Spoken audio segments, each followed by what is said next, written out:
DSC కథ ముగించాలని ప్రభుత్వం అనుకుంటుంటే కొనసాగించాలని వైసీపీ అనుకుంటోంది. ఓ పక్కన నిన్న లోకేష్కి కౌంటర్ రేడు జగన్ వీడియోలు రిలీజ్ చేయడం ఒక ఎత్తు. ఇప్పుడు తాజాగా ఎమ్మెల్సీ చంద్రశేఖర్ రెడ్డి కీలకమైనటువంటి ఆరోపణలు. 3.5 లక్షల మంది డిఎస్సి అభ్యర్థులు పడుతున్న ఇబ్బందుల మీద వైఎస్ఆర్సీపీ పోరాటం చేస్తుందని తేల్చి చెప్పారు. అధికారులు తప్ప ప్రభుత్వం పెద్దలు సమాధానం చెప్పడం లేదు. ఎస్సీఆర్టీలో పనిచేస్తున్న నవీన్ని వాంటెడ్గా పక్కన పెట్టారా లేదా? నవీన్ అంశం మీద కోన శశిధర్ దాటవేత ధోరణిలోనే మాట్లాడుతున్నారు. స్పోర్ట్స్ కోటా గురించి కోన శశిధర్ మాట్లాడారు. స్కూల్ ఎడ్యుకేషన్ ఉండే అన్నీ జరిగిన సంబంధం లేనట్టే మాట్లాడుతున్నారు. రాజకీయ నాయకులు కొంతమంది అధికారులు ఈ స్కామ్లో కుమ్మక్కయ్యారు. నష్టపోయిన అభ్యర్థులు సోషల్ మీడియా వైసీపీకి చెప్తే మానసికంగా వేధిస్తున్నారు. టీడీపీ సోషల్ మీడియాలో ట్రోల్ చేస్తూ ఫేక్ అంటూ మానసిక వేదనకు గురి చేస్తున్నారు. స్పోర్ట్స్లో 4 సర్టిఫికెట్స్ అప్లై చేయాలి. ఒక గేమ్లో 2 సర్టిఫికెట్స్ ఇవ్వకూడదు. కానీ హయ్యెస్ట్ అచీవ్మెంట్స్ బ్యాకప్ సర్టిఫికెట్ 2 ఒకటే ఇచ్చారు. ఏ టోర్నమెంట్లో హయ్యెస్ట్ అచీవ్మెంట్ పెట్టారో బ్యాకప్ కూడా అదే సర్టిఫికెట్ పెట్టాలి. కానీ అలా లేదు. Highest achievement volleyball, backup kabaddi అని పెట్టడం క్రైమ్ కిందకు వస్తుంది.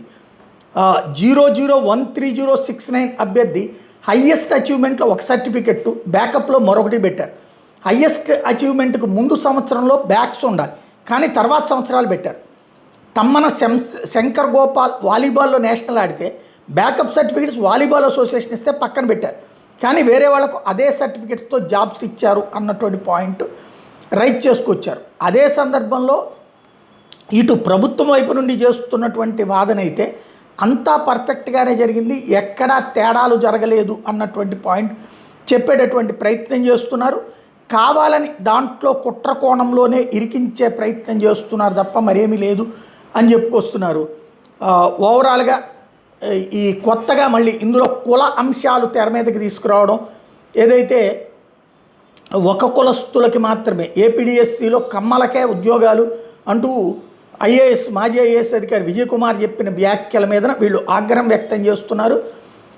ఎస్జిటి మొత్తం స్పోర్ట్స్ కోటాలో 2 సెలెక్ట్ అయ్యారు, ఒకరు ఎస్సీ ఒకరు బీసీ. ఇది ప్రకాశం జిల్లాలో. ఎస్ఏ తెలుగు స్పోర్ట్స్ కోటాలో ఒకరు సెలెక్ట్ అయ్యారు, ఆ ఒక్కరు బీసీ.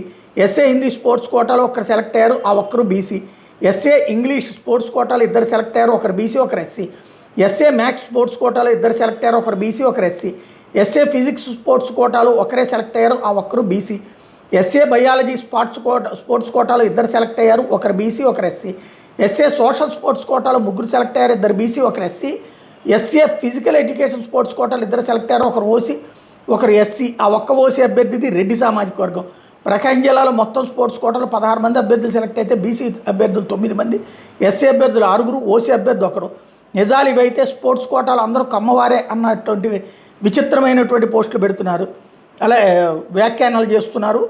ఇక స్పోర్ట్స్ కోటాలో పోస్టులు అమ్ముకున్నారని చేస్తున్న ప్రచారం నిజమైతే ఆ కోటాలో తగిన అర్హత కలిగిన అభ్యర్థులు లేక 39 పోస్టులు మిగిలేవి కావు, వాటిని అమ్ముకునేవాళ్ళు కదా అన్నటువంటి పాయింట్ రైజ్ చేస్తున్నారు.